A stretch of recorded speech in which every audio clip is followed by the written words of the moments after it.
Bismillahirrahmanirrahim. Assalamualaikum warahmatullahi wabarakatuh. Alhamdulillah. Wassalatu wassalamu ala rasulillah wa ala alihi wa sahbihi wa mawalah wa la hawla wa la quwata illa billah wa ba'du. Baik, kita lanjutkan kajian kita masih membahas kitab Minhajul Muslim dan sudah masuk pada pasal ke-14 bab al-wasilah, bab tentang wasilah. Apa itu wasilah? Wasilah itu artinya at-taqarrub ilallahi azza wa jalla. Bagaimana caranya kita mendekatkan diri kepada Allah subhanahu wa ta'ala. Bagaimana kita mendekatkan diri dengan ketaatan dan amal saleh kita kepada Allah subhanahu wa ta'ala. Adapun at-tawassul, ada al-wasilah, ada at-tawassul. Kalau tawassul artinya kita mencari seseorang yang bisa mendekatkan kita kepada Allah subhanahu wa ta'ala. Jadi di sana ada al-wasilah, perantara, ada at-tawassul, jalan yang mendekatkan diri kepada Allah subhanahu wa ta'ala. Di sini muallif rahimahullahu ta'ala menjelaskan tentang kewajiban seorang muslim. Seorang muslim itu harus beriman kepada Allah subhanahu wa ta'ala dengan cara memperbanyak amal saleh dan juga perbuatan yang baik yang dicintai Allah subhanahu wa ta'ala.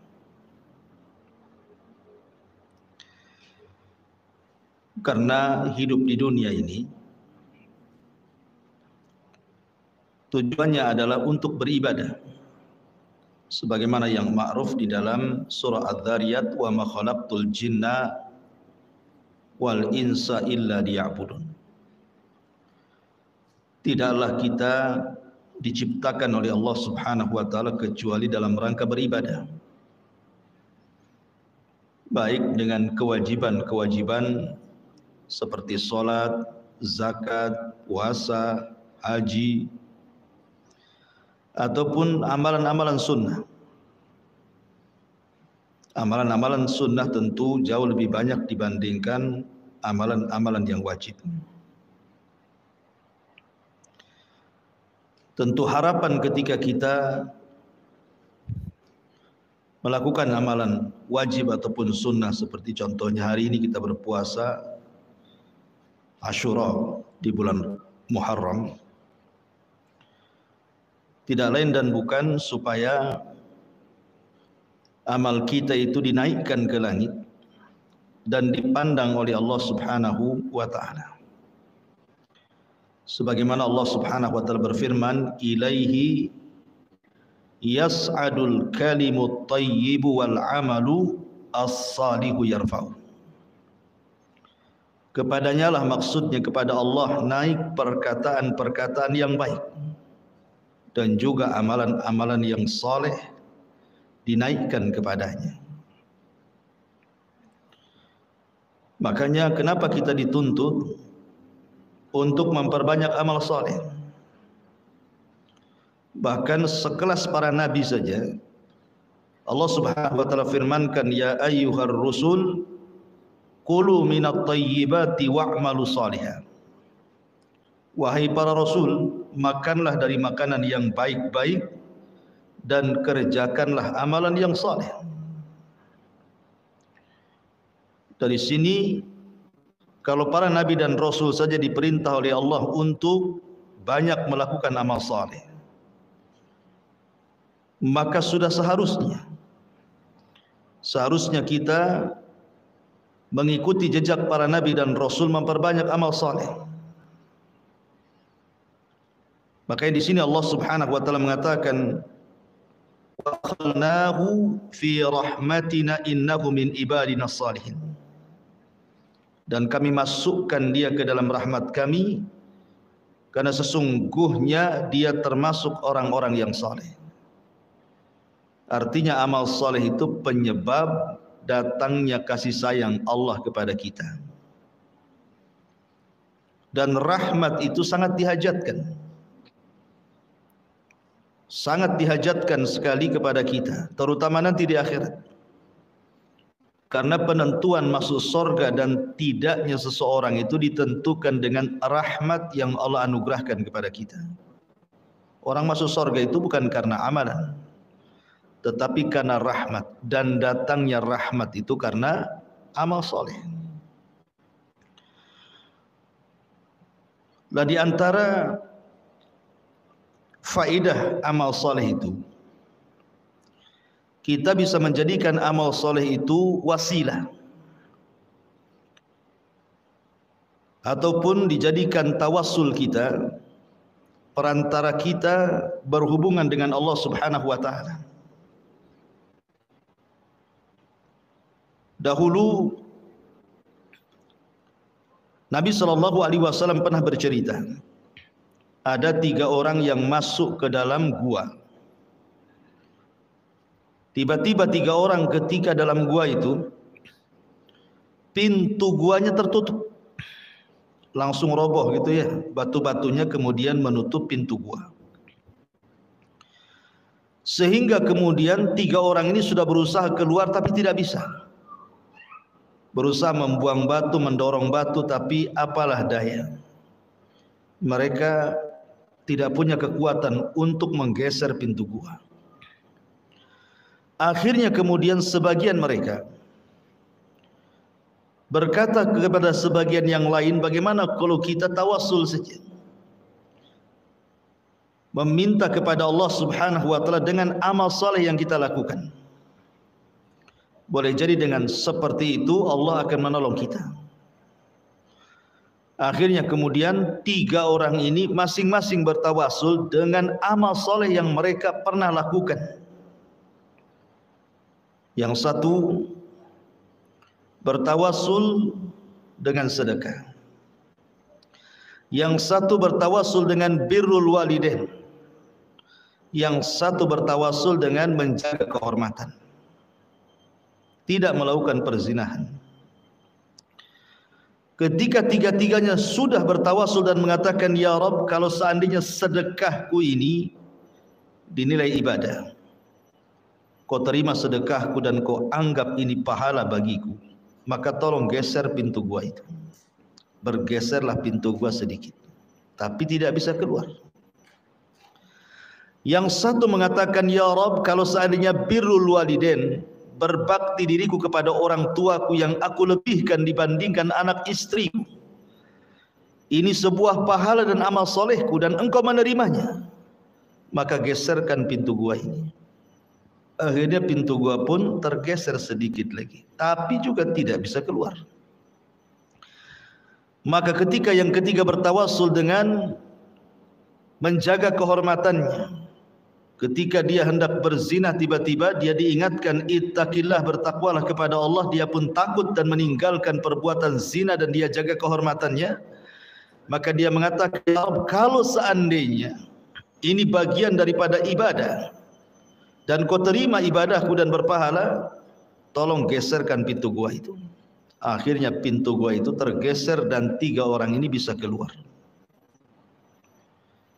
Lihat bagaimana kasih sayang Allah Subhanahu wa taala menolong 3 orang ini karena bertawasul dengan amal saleh.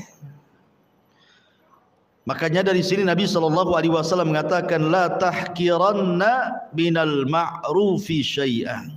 Jangan remehkan sekecil apapun kebaikanmu. Jangan remehkan sekecil apapun kebaikan. walaupun hanya ibu datang dari sini, pulang ataupun tadi berangkat dari rumah ke tempat pengajian di sini, melihat ada paku di jalan, kemudian kita berpikir nih paku kalau tidak dihindarkan orang akan terkena, bahaya nih. Turun, ambil paku, buang ke pinggir. Itu kan remeh. Tetapi amalan-amalan seperti ini terkadang lebih ikhlas dan lebih diterima oleh Allah Azza wa Jalla, sehingga kita bisa gunakan untuk bertawassul, kepada Allah Subhanahu wa taala di saat seseorang itu terkena musibah. Karena Allah mengatakan watilkal ayyam nudawiluha bainan nas. Hari-hari itu kan berputar, Bu. Kadang senang, kadang susah.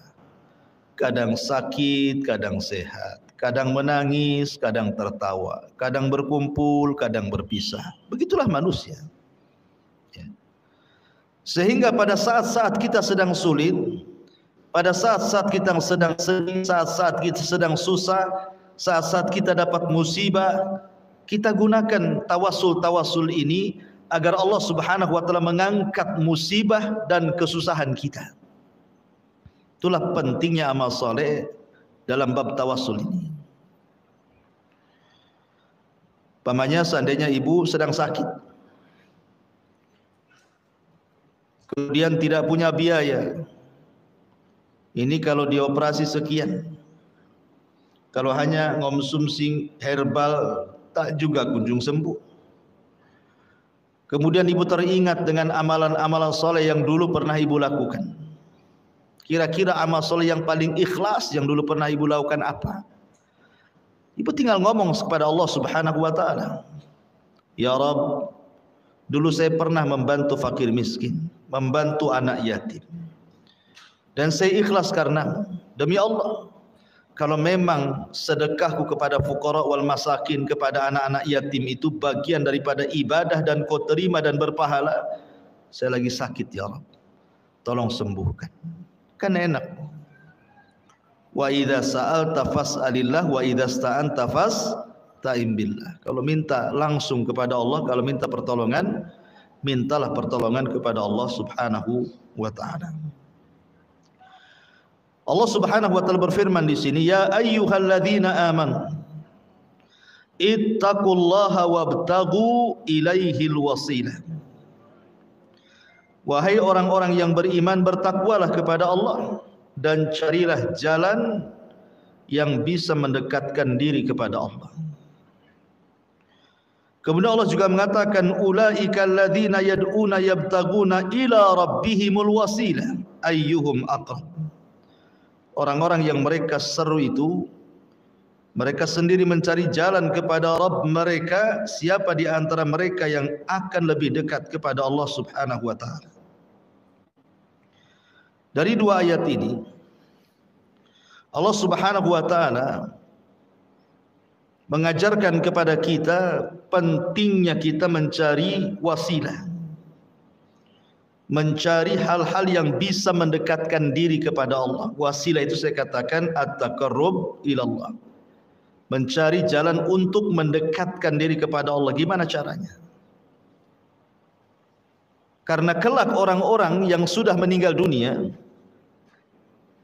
seandainya ada orang meninggal dunia, lah orang-orang yang di kuburan itu, orang-orang yang sudah meninggal setelah kita, mereka pun sibuk, apalagi kelak pada hari kiamat, mereka pun sibuk mencari wasilah.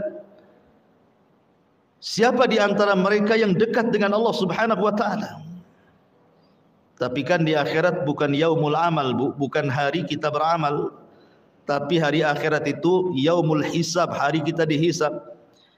Sehingga tidak memungkinkan lagi kita ini beramal soleh layaknya di dunia, karena di akhirat sudah tidak ada kewajiban salat, tidak ada kewajiban ini dan itu dari ibadah, sehingga nilai kedekatan seseorang dengan Allah itu ditentukan ketika kedekatan kita di dunia. Ketika di dunia kita dekat dengan Allah, banyak melaksanakan salat, karena bagaimanapun dunia ini miniatur akhirat. Siapa yang kemudian banyak berdiri di dunia, maka dia tidak akan banyak berdiri di akhirat. Di padang mahsyar itu kan lama berdiri. Berdiri untuk menunggu keputusan Allah Subhanahu wa taala. Tapi kalau dia sudah menggantikan berdiri di akhirat dengan berdiri di dunia, memperbanyak solat sunnah setelah melaksanakan wajib, dan dia terus memburu solat-solat sunnah, solat malamnya, solat witirnya, solat duhanya, solat tahiyatul masjidnya, dan solat-solat yang lainnya, berdiri karena Allah di dunia, maka dia tidak akan banyak berdiri di akhirat. Tapi orang yang jarang berdiri di dunia, maka dia akan lama berdiri di akhirat, karena harus mempertanggungjawabkan semua yang dilakukan di dunia.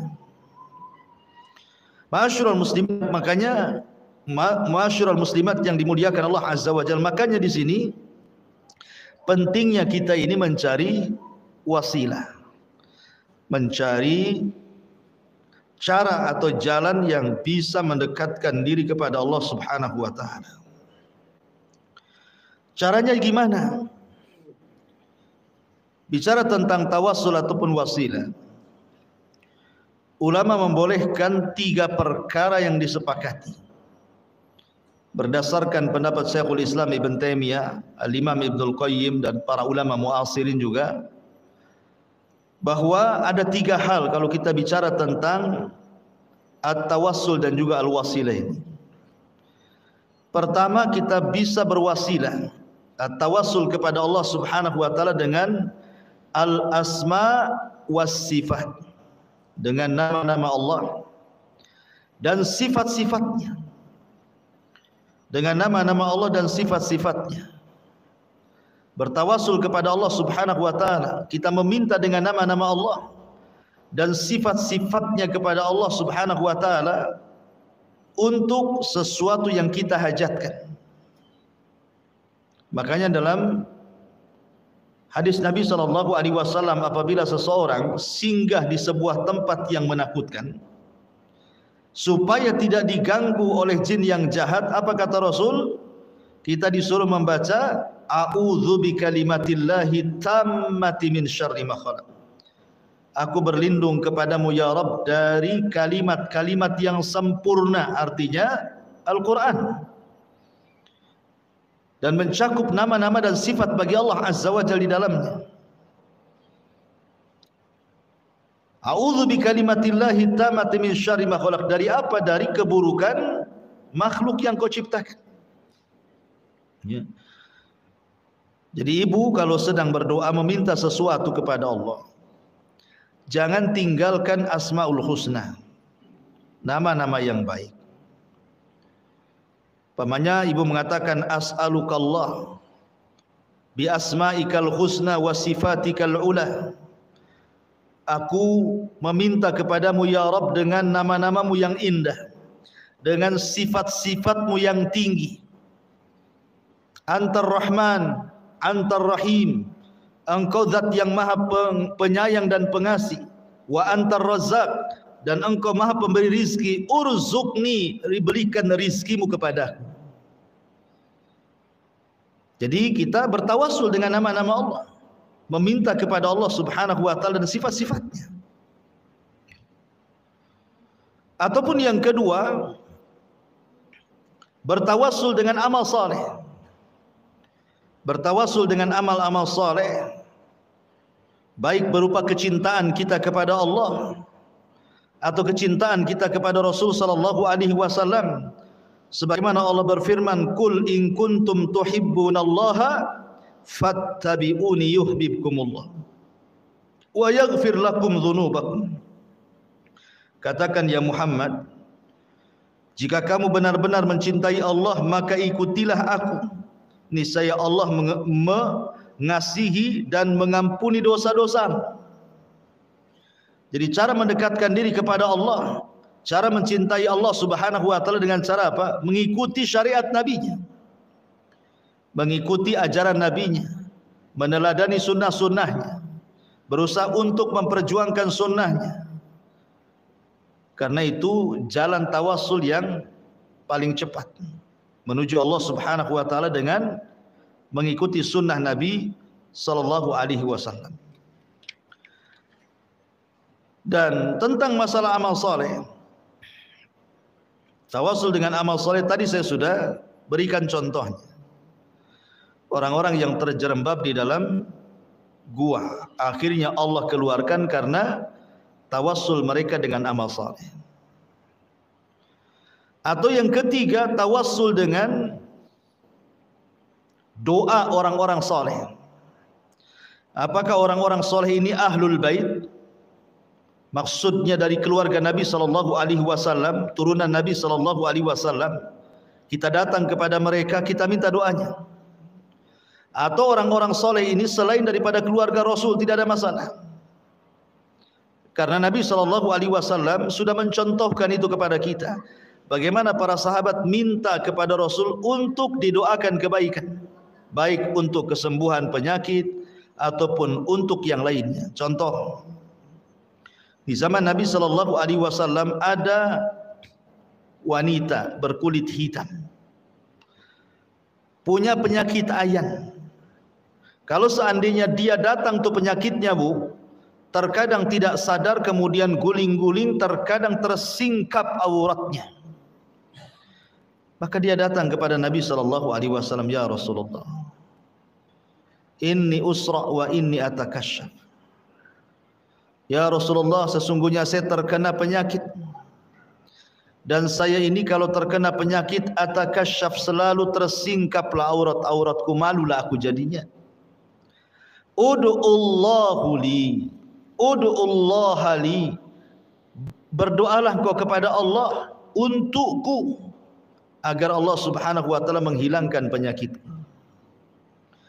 Maka Nabi SAW memberikan dua pilihan kepada wanita itu dan mengatakan, kalau kau mau, aku akan berdoa kepada Allah untuk kesembuhan penyakitmu.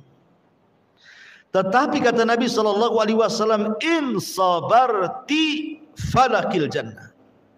Tapi kalau engkau mau sabar, maka engkau akan mendapatkan hadiah surga. Akhirnya wanita ini memilih surga. Gak apa-apa dia penyakitnya tidak hilang, tetapi dia meminta kepada Rasul untuk didoakan kalau datang penyakit itu dia tidak bongkar-bongkar aurat. Maka Rasul mendoakan supaya dia tidak tersingkap auratnya, tapi tidak mendoakan kesembuhannya, karena wanita itu adalah wanita cerdas. Dia wanita yang ingat masa depan. Dia wanita yang bukan hanya mengejar dunia. Dia tahu akhirat itu khairun wa abqa, lebih baik dan lebih kekal. Makanya dia memilih sabar. Idzan asbir ya Rasulullah. Kalau begitu saya ingin sabar wahai Rasul. Setelah Rasul mengatakan in sabarti walakil jannah. Kalau engkau sabar, maka engkau dapat surga.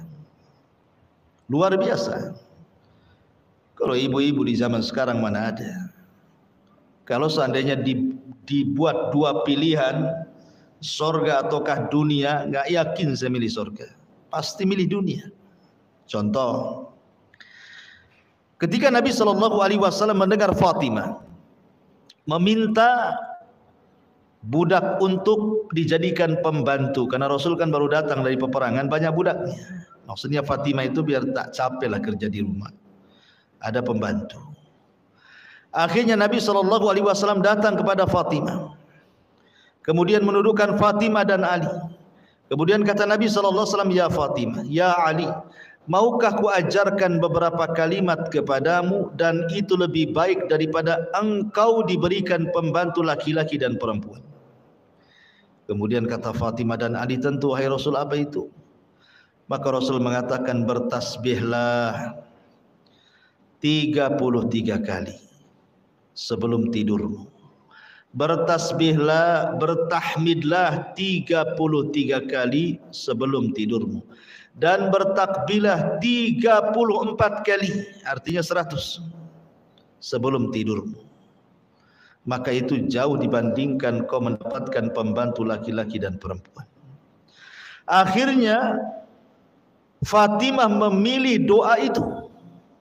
Dia memilih doa zikir yang diajarkan Rasul sebelum tidur membaca tasbih 33, tahmid 33, takbir 34, dan tidak jadi meminta pembantu. Kalau pilihan ini saya berikan kepada ibu mau pembantu atau mau zikir? Pasti mau pembantu. Alasannya, pembantu lah Ustaz, zikir juga katanya.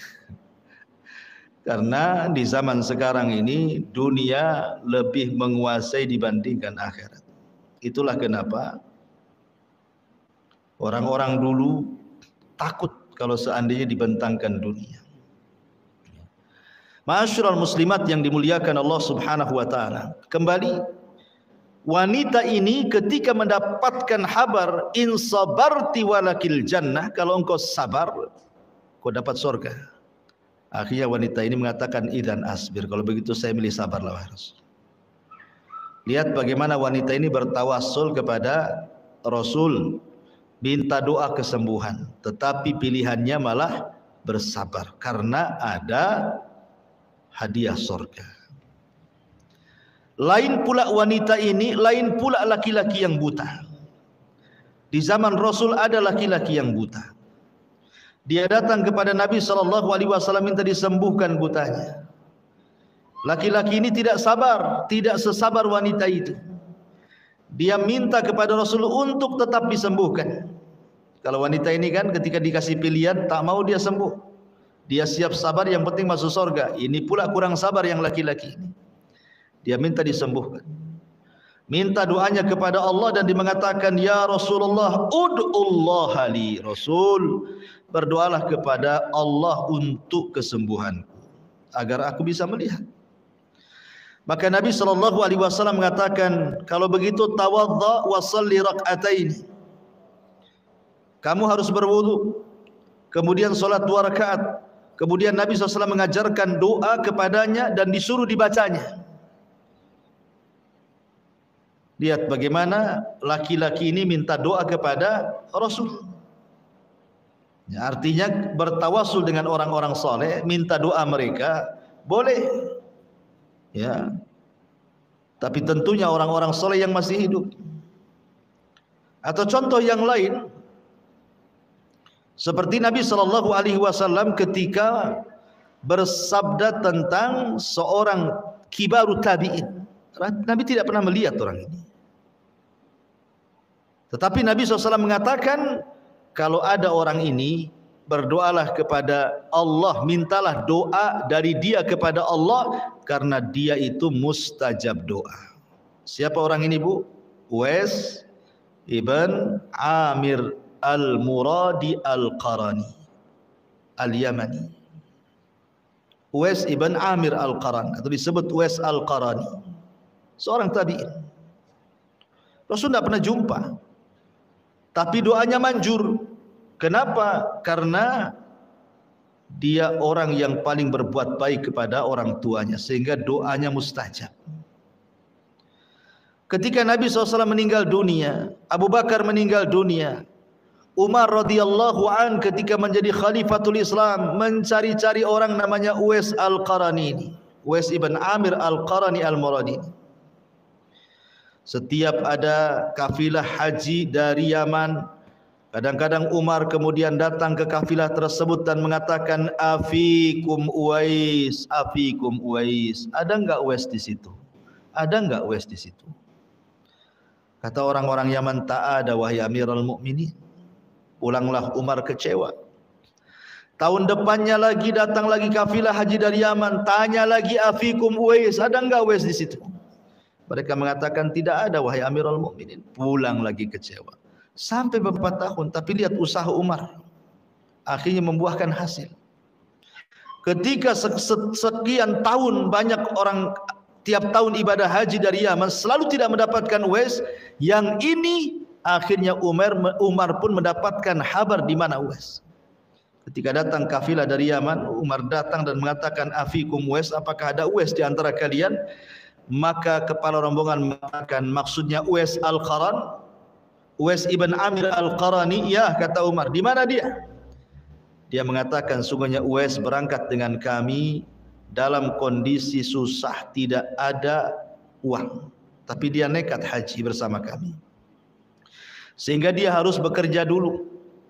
Dia sedang bekerja ngerawat kambingnya orang ini dan itu. Kau bisa temui di sana. Akhirnya Umar pun mengajak Ali radhiyallahu an mencari Uwais Al-Qarani.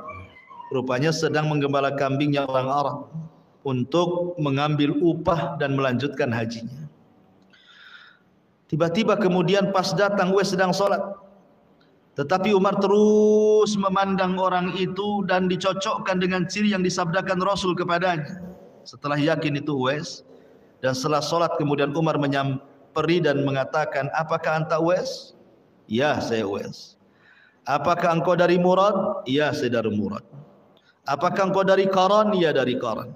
Apakah engkau dulu punya penyakit sopak, kemudian disembuhkan oleh Allah dan sekarang tinggal sebesar dirham? Dia mengatakan iya. Kemudian diberitahu tandanya. Subhanallah, kata Umar, engkau adalah orang yang disabdakan Nabi SAW. Akhirnya Umar pun meminta doa kepada Uwais. Uwais kaget. Bagaimanapun secara kemuliaan, siapalah kibarut tabi'in dengan sahabat, apalagi dengan Umar bin Khattab, orang terbaik kedua setelah Abu Bakar. Di hadapan Nabi SAW tiba-tiba meminta doa, kan tersanjung banget gitu. Tapi setelah Umar memastikan bahwa ini adalah anjuran Rasul, disuruh mencari kamu dan meminta doa, akhirnya Uwais pun dengan sedang segan-segan hati dia pun mendoakan Umar bin Khattab dengan catatan jangan memberitahu siapa. Akhirnya Uwais pun pergi ke Syam dan berjihad di sana. Lihat, ini namanya tawassul. Umar bertawassul kepada Uwais Al-Qarani, meminta doanya. Padahal Uwais Al-Qarani tidak lebih mulia dibandingkan Umar. Tapi karena satu sisi ada pada diri Uwais yang tidak ada pada Umar bin Khattab, berbuat baiknya kepada orang tua luar biasa, itulah yang menjadikan mustajab doa. Atau contoh yang lain. Ketika Madinah mengalami paceklik hebat, tidak ada hujan, paceklik luar biasa. Sampai-sampai kemudian tanah gersing, belah, pecah, rumput pun tidak tumbuh, hewan-hewan pun kelaparan hampir mati, manusia pun sama. Akhirnya Umar bin Khattab mendatangi Abbas ibn Abdul Muttalib, disuruh untuk memimpin salat istisqa, meminta agar Abbas berdoa kepada Allah Azza wa Jalla. Maka Abbas pun berdoa kepada Allah dalam salat istisqa, karena Umar tahu Abbas ini bagian ahli bait, keluarga Nabi SAW, pamannya. Akhirnya kemudian Abbas pun menengadahkan tangan ke langit, kemudian berdoa minta hujan, dan hujan pun turun. Lihat, maka boleh tawasul itu dengan nama-nama Allah dan sifat-sifatnya, atau tawassul dengan amal soleh, ataupun tawassul dengan orang soleh yang masih hidup, baik dari kalangan ahlul bait ataupun bukan dari kalangan ahlul bait. Dan di sini muallif rahimahullahu taala menjelaskan seperti umpamanya Allah berfirman dalam surah Al-A'raf, kata muallif dalam 180 ayat 180, walillahil asmaul husna fad'uuhu biha wa dharul ladzina yulhiduna fi asma'ihi sayuzzawna ma kanu ya'malun. Hanya milik Allah lah asmaul husna, nama-nama Allah yang indah, maka mohonlah kepadanya dengan nama-nama tersebut. Artinya boleh bertawasul dengan menyebut nama-nama Allah dan sifat-sifat Allah Subhanahu wa taala. Termasuk juga bertawasul dengan amal saleh yang sudah saya jelaskan, ataupun bertawasul dengan orang-orang saleh yang masih hidup, kita minta doa mereka, kita minta supaya mereka mau mendoakan kita, seperti kasusnya Umar datang kepada Abbas, Umar datang kepada Uwais ibn Qaran gitu ya. Atau kasusnya ketika seseorang wanita yang tadi saya katakan kena ayan kemudian minta disembuhkan kepada Rasul, atau seorang laki-laki yang buta yang ingin disembuhkan di hadapan Rasul. Itu maksudnya Rasul mencontohkan boleh kita datang kepada orang soleh, kepada orang yang berilmu, kemudian meminta doa mereka. Karena Allah Subhanahu wa taala itu suka dengan kita. Suka dengan kita. Kalau kita beramal saleh, maka Allah Subhanahu wa taala akan jauh lebih dekat lagi kepada kita. Kalau ibu beramal saleh umpamanya satu jengkal atau satu jengkal, maka Allah akan datang menyambut amal saleh kita satu hasta. Kalau kita datang kepada Allah dengan amal saleh kita umpamanya satu hasta, maka Allah Subhanahu wa taala akan mendekati kita satu depak lebih panjang lagi. Dan kalau kita datang dengan amal soleh kepada Allah dengan cara berjalan, maka Allah akan menyambut amal soleh kita dengan cara berlari. Dan itu disabdakan oleh Allah dalam sebuah hadis qudsi. Allah Subhanahu wa taala berfirman, "Wa in taqarraba minni shibran taqarrabtu ilaihi dira'an. Wa in taqarraba ilayya dira'an taqarrabtu minhu ba'an. Wa in atani yamshi ataituhu harwalatan." Dan sekiranya ia mendekatkan diri kepadaku sejengkal, maka aku dekat kepadanya sehasta. Kalau dia dekat kepadaku sehasta, aku akan dekat kepadanya sedepak. Kalau seandainya dia datang sambil berjalan, ku datangi dia sambil lari. Lihat bagaimana rahimnya Allah Subhanahu wa taala kepada kita, dan bagaimana cintanya Allah kepada kita ketika kita beramal saleh. Ya, karena amal saleh itu yang sunnah saja menyebabkan kecintaan Allah kepada kita, apalagi wajib. Wa ma taqarraba ilayya 'abdi bi syai'in ahabbu ilayya mimma aftaradtuhu alayhi wa la yazalu 'abdi yataqarrabu ilayya bin nawafil hatta uhibbahu. Tidaklah hambaku mendekatkan diri kepadaku dengan sesuatu yang lebih aku sukai daripada mendekatkan diri dengan melaksanakan apa yang diwajibkan. Dan hambaku senantiasa taqarrub, mendekatkan diri, berwasilah kepadaku dengan amal-amal sunnah, sehingga aku makin cinta dengan dia. Jadi kalau seandainya ibu ini sukalah melaksanakan amal sunnah setelah yang wajib tentunya, ya. Kalau sholat mungkin suka duha, suka sholat malam, suka witir, suka sunnah wudu, dan begitu seterusnya. Atau puasa, ya puasa sunnah, atau mungkin sedekah, dan begitu seterusnya. Maka sebagai imbalannya, ibu akan dicintai Allah. Dan kalau Allah Subhanahu wa taala sudah cinta dengan ibu, apa yang terjadi? Nadahu Jibril, maka Allah akan panggil Jibril. Kemudian Allah Subhanahu wa taala akan katakan kepada Jibril, "Ya Jibril, inni uhibbu fulanan fahibbah." Jibril, aku suka lo dengan si anu itu, maka kau harus suka juga dengan dia. Maka Jibril langsung berteriak di hadapan semua para malaikat yang ada di langit dan mengatakan, "Ya malaikat Allah, innallaha yuhibbu fulanan fahibbuhu." Wahai malaikat-malaikat Allah, Allah sukalah dengan si ibu itu, maka kalian harus suka dengan si ibu itu. Lihat, luar biasa. Ya, jadi kalau bisa terus kita mencari kecintaan, memancing agar Allah cinta kepada kita dengan memperbanyak amal wajib, memperbanyak amal sunnah, dan begitu seterusnya. Ma'asyiral muslimat yang dimuliakan Allah Subhanahu wa taala. Kalau ibu baca dalam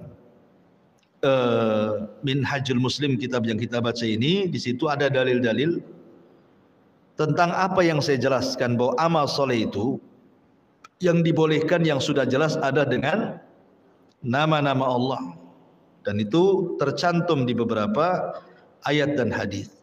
Kemudian dengan amal soleh, kemudian dengan doanya orang yang soleh, yang taat, yang alim, dan mereka masih hidup. Adapun kemudian bertawasul dengan orang yang sudah meninggal, ini menjadi ranah khilaf para ulama. Ya, menjadi ranah khilaf, boleh enggak seorang itu bertawasul dengan orang yang sudah meninggal, orang-orang soleh yang sudah meninggal. Maka pendapat Syekhul Islam Ibn Taimiyah, Al-Imam Ibnul Qayyim, dan juga ulama-ulama Lajnah Daimah Saudi Arabia, semua mengatakan tidak boleh. Ya, karena tidak pernah ada cerita para sahabat Nabi sallallahu alaihi wasallam mereka datang ke kuburan Abu Bakar setelah meninggalnya, atau ke kuburan Umar setelah meninggalnya, atau ke kuburan Utsman setelah meninggalnya. Tidak ada cerita dari kalangan sahabat mereka mendatangi kuburan orang-orang soleh, padahal mereka sahabat. Ya. Menunjukkan bahwa tawassul itu hanya ditujukan kepada orang-orang soleh yang masih hidup saja. Makanya kalau ada di lingkungan ibu orang soleh, orang taat, mintalah doanya. Doa mereka mustajab insyaallah. Ya. Ini diantara pembahasan al-wasilah dan juga at-tawassul. Intinya bahwa perbanyaklah amal soleh di dunia, sebab kita tidak tahu hidup kita ini akan senangkah atau akan susahkah. Perbanyak amal soleh di dunia karena kita tidak tahu apakah kita akan sehat teruskah ataukah akan sakit. Maka di saat-saat kita lagi senang, di saat-saat kita lagi sehat badan, beramal soleh banyak. Supaya ketika Allah takdirkan kita mungkin sakit badannya, kurang sehat fisiknya, banyak masalah kehidupannya, kita bisa menjadikan amal soleh itu perantara kita dengan Allah, agar Allah bisa menghilangkan semua keperitan hidup yang ditakdirkan kepada kita. Dan ini banyak dilakukan para ulama. Ya, seperti contohnya Rabi ibn Khaitham yang sudah saya ceritakan, dia kalau dari rumah ke masjid itu pandangannya tertuju ke jalan raya. Kalau ada hal-hal yang bisa kemudian mengganggu orang lain seperti batu, beling, paku dan yang semacamnya, langsung diambil, disisihkan. Kemudian dia mengatakan, ya Rabb, kalau seandainya amalan remeh ini ada pahalanya, maka kirimkan pahalaku kepada kedua orang tuaku yang sudah meninggal. Lihat, ya kan? Birrul walidain. Ya, birrul walidain itu tidak terputus dengan meninggalnya kedua orang tuamu. Tetapi kalau seandainya orang tuanya masih hidup, ya tentu rugi kalau seandainya seorang anak tidak paham kalau di depannya surga. Tapi kalau Allah Subhanahu wa ta'ala takdirkan dia sudah meninggal, bukan berarti terputus birrul walidain dengan mereka, tidak. Bahkan semata-mata ibu kemudian ingat orang tua yang sudah meninggal, teringat dosanya orang tua dulu. Kenapa dulu orang tua tak sholat? Kenapa orang tua saya tidak sedekah padahal kaya? Kenapa orang tua saya tidak haji padahal sanggup? Teringat tuh orang tuanya. Kemudian dia mengatakan, ya Allah, ampuni doa orang tua saya, Allah. Mungkin itu kesalahan mereka waktu di dunia. Hanya sebata-bata mengenang seperti itu saja, itu sudah awal. Ibu sedang berbuat baik kepada orang tua saat kematiannya. Karena ada anak yang gak peduli dengan orang tuanya. Sudah mati lah. Biarin saja, dia sudah mati kok. Kita ini hidup, mikir kita aja yang masih hidup katanya. Dan ada orang yang seperti itu. Ya, jangan seperti itu. Maka lihat Rabi ibn Khaitham, dia sekecil apapun amal saleh, imatatul adza anit tariq, berusaha untuk membuang hal-hal yang memadaratkan manusia di jalan, dilakukannya. Digunakan untuk tawassul bagi dia dengan Allah agar orang tuanya diluaskan kuburnya, orang tuanya diampuni dosanya, dan begitu seterusnya. Maka tawassul itu penting. Makanya di akhirat ketika manusia berkumpul di padang mahsyar, orang-orang bingung mau kemana. Allah pun belum muncul untuk memutuskan perkaranya. Akhirnya mereka bertawassul dengan para nabi. Mereka datang kepada Adam, ya Adam antal abul bashar, ya Adam anta abul bashar, engkau itu bapak manusia. Ishfa' lana ila rabbik, ala tara ila ma nahnu fihi. Mintalah syafaat kepada Rabbmu ya Adam. Tidak kau iba melihat kami semua, lihat anak turunan, kepanasan, kepayahan, lelah, matahari didekatkan, keringat di mana-mana. Tidak kau iba melihat kami. Tapi Adam mengatakan, nafsi nafsi, uruslah diri kalian, uruslah diri kalian. Pergilah kalian ke Nuh, pergilah mereka ke Nuh. Akhirnya Nuh pun sama mengatakan nafsi nafsi, pergilah kepada Ibrahim. Ibrahim pun sama mengatakan nafsi nafsi, pergilah kepada Musa. Musa pun sama mengatakan nafsi nafsi, uruslah diri kalian. Uruslah diri kalian, sebaiknya kalian kepada Isa. Isa pun mengatakan sebaiknya kalian datang kepada Rasul Muhammad sallallahu alaihi wasallam. Akhirnya Rasul mengatakan analah, kan ku coba. Lihat, mereka bertawasul dengan para nabi. Ya. Padahal di akhirat gitu ya. Mereka bertawasul kepada para nabi untuk mendekatkan diri kepada Allah Subhanahu wa taala. Makanya tawasul itu di dunia dan di akhirat. Dan orang-orang yang dipermudah oleh Allah hisabnya, karena mereka banyak ketika di dunia yang betul-betul mencari wasilah. Bagaimana caranya dia dekat dengan Allah Subhanahu wa taala.